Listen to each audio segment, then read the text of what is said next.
if you want to go, I mean, you don't. Oh, I'm good. Okay. Right, chapter 10. Sorry for the pre-talk here. We're just trying to get this going here and ready. But chapter 10, the Sodbusters.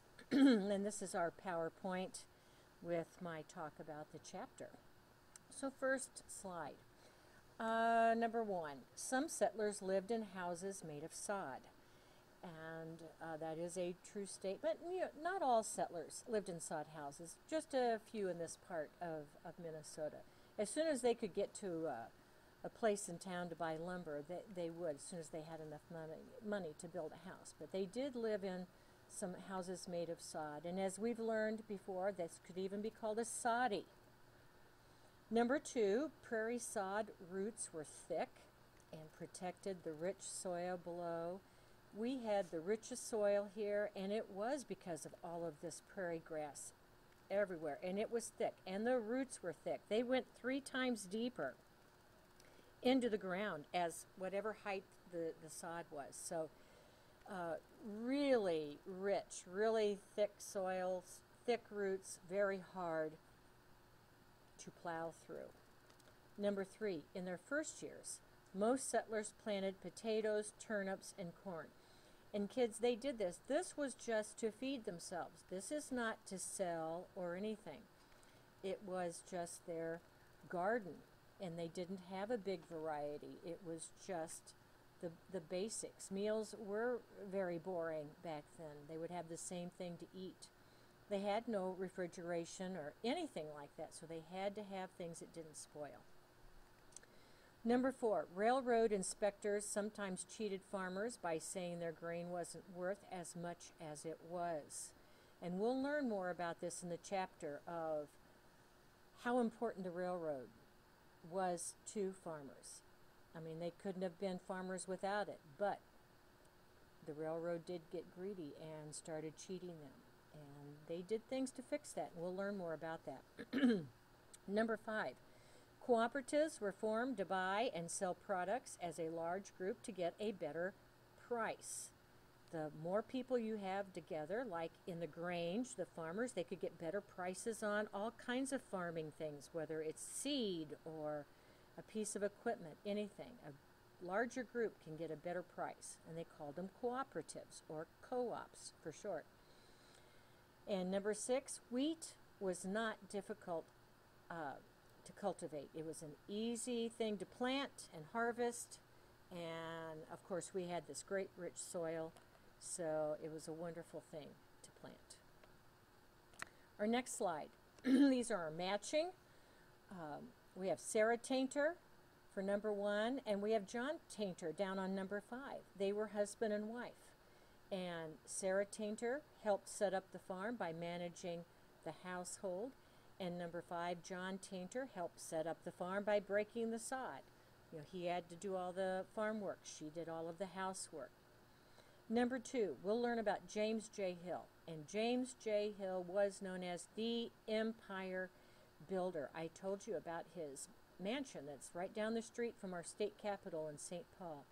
He owned so many things. He almost owned all of the railroads. He didn't own them all. He tried to. He tried to get a monopoly on that, and he owned steamships. He owned iron mines, all kinds of things. I mean, he was one of the wealthiest men in the United States at that time.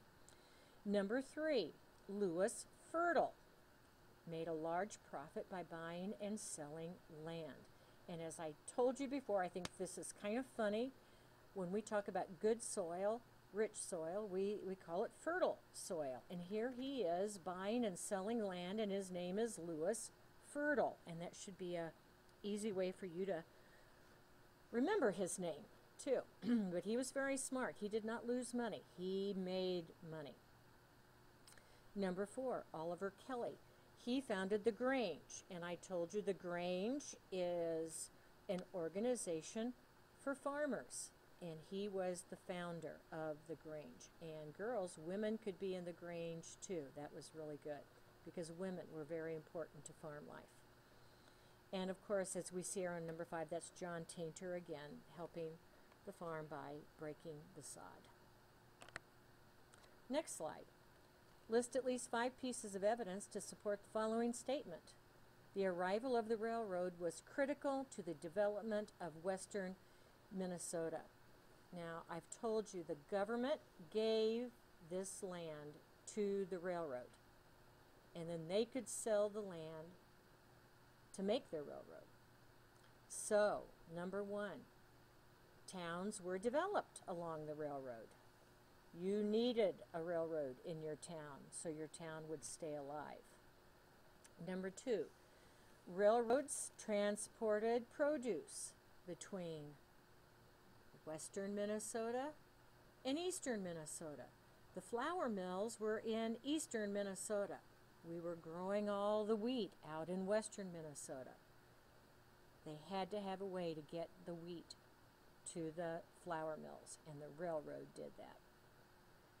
Number three, the railroad connected western Minnesota to the rest of Minnesota and to the rest of the United States. So you could travel from your farm in western Minnesota clear up to the Duluth area up north. You could travel over to eastern Minnesota. You could even travel to see your Aunt Agatha in Boston or New York, clear on the east coast of the United States. So the railroads really connected those open plains to the rest of the United States. And number four, the mail traveled faster by railroads, much faster than a stagecoach or a wagon or anything like that. Number five, railroad officials sold land to farmers at a cheap rate. That was one way farmers could get land, buy it from the railroad. Number six, the railroad attracted immigrants and encouraged people to settle here. Immigrants heard that Minnesota was great for farming, and when they heard the railroad was coming, that was even better. They knew they could make a living being a farmer if the railroad was there. And number seven, because of the railroad, the population of Minnesota more than quadrupled in only 20 short years. That is really, really fast. And remember, all of this was open. We had gotten the Indians out of here. They were in South Dakota and Nebraska. This land was all open for settlers, whether they were immigrants or people coming from the East Coast. And the railroad was really, really important. Why was the Grange important? Remember, the Grange is an organization for farmers and their wives. Well, number one, the Grange, it educated farmers on new techniques and equipment. If there was something new coming out, a new piece of equipment or a new seed, the farmers could learn about it at a Grange meeting.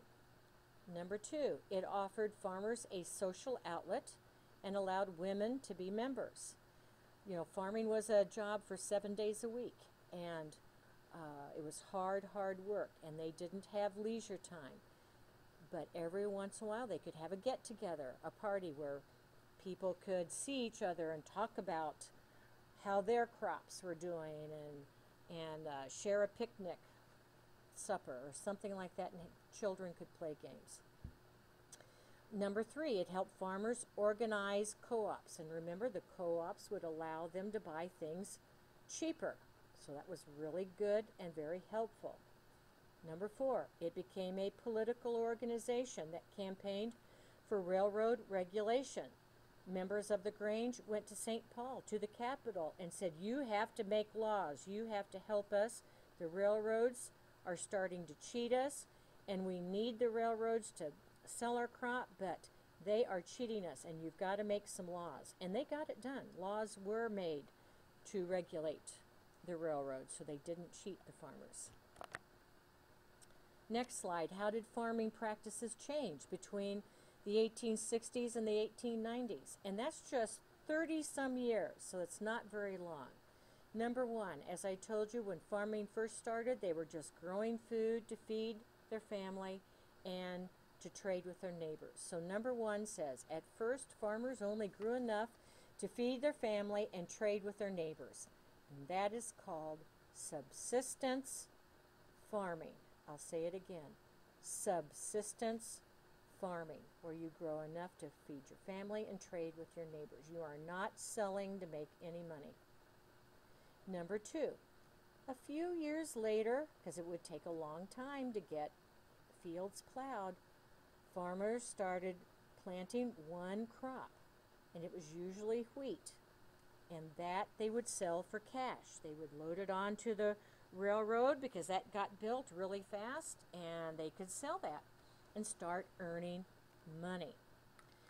Number 3, a few more years, farmers were still just planting that one crop, but they were learning, and I'm sure some of them were learning in their Grange meetings, about how planting one crop would use up all of the soil's nutrients. And also with one crop, the farmers couldn't earn enough money if the price for that crop went down. Number 4, farmers then realized this isn't good having just one crop. If the price goes down, we're not making any money.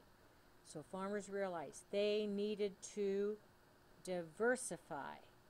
And to diversify means plant a variety of crops to sell, have some livestock, animals to sell. This is how they made their money, so they had to make sure they covered all of their bases. Planting one crop wasn't going to do it anymore. They had to diversify and plant a variety of crops and have livestock to sell. Next slide, describe 3 or more ways that settlers could get land. So we've talked almost about all of these ways. Number 1, they could just settle on public land without permission and later buy the claim. Many settlers did that. Number 2, if you were a soldier, the government granted free land to you. And remember, the Civil War was just over. So there were soldiers around, and the government would give them free land.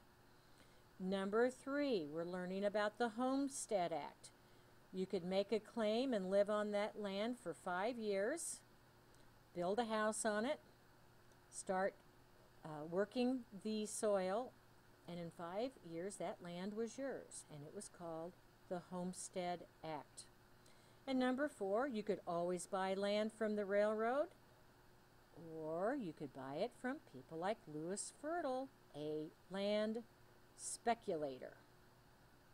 So there's many ways there a settler could get land. What types of work did men, women, and children do on the farm? As I said before, everybody worked hard, very hard. Nobody was lazy. And even the smallest of children could do chores. So our first bullet men, they could plow, they would plant, they would harvest, they would build and repair any buildings, they would care for the animals. There were no vets to call, no people to call and say, hey, come build me a shed, come build me a house. The men had to do that themselves.